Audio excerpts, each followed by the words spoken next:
അല്ല, അങ്ങ് ആരാണ്? കണ്ടിട്ട് വലിയ കഥാനായകനാണെന്ന ഭാവം. നമ്മുടെ കഥാനായകൻ എവിടെ? കാണുന്നില്ലല്ലോ. ഈ നേരം കൊണ്ട് ആള്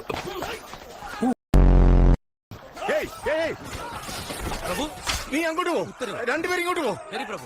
കുറച്ചുപേര് ഇവിടെ നിൽക്കട്ടെ.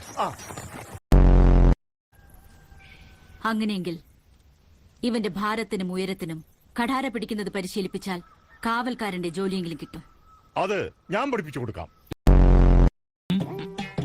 നന്ദിയുണ്ട് തമ്പുരാനെ, ഒരുപാട് നന്ദിയുണ്ട്.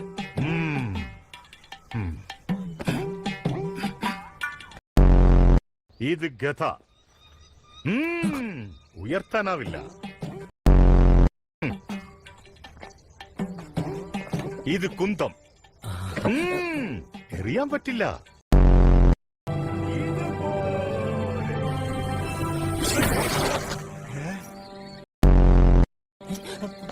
ആഹാ, എങ്ങനെ രണ്ടായി? ഞാനോ?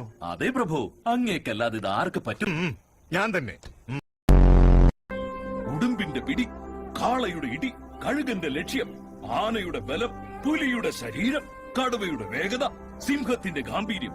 ഈ ഒരു ശരീരത്തിൽ ഒരു വനം തന്നെ ഉണ്ടല്ലോ പ്രഭു. പ്രഭു, നിന്നെ എനിക്ക് ഇഷ്ടപ്പെട്ടു. ഇതെന്തു പറ്റി? രാത്രിയിൽ ഇത് ഏഷ്യയല്ലേ? ഇങ്ങനൊരു വീരനെ ഞാൻ കണ്ടിട്ടേയില്ല. എന്താ ഒരു അമ്പയത് കസനല്ലേ? ആഹാ, ആശ്ചര്യം. ഈ സാഹസത്തെ പറ്റി പറയാൻ വാക്കുകളില്ല. മൊത്തം പന്നികളെയും അദ്ദേഹം ഒറ്റക്കല്ലേ എഴുതി വീഴ്ത്തിയത്. അത്ഭുതം. പന്നിവീരൻ കുമാരവർമ്മൻ, പന്നിവീരൻ കുമാരവർമ്മൻ, പന്നിവീരൻ കുമാരവർമ്മൻ. പ്രശംസ ഇഷ്ടമല്ല, അതറിയാമേ. ദേവസേനെ, ഈ അമ്പുകൾ നമ്മൾ ഭദ്രമായി സൂക്ഷിച്ചു വെക്കണം.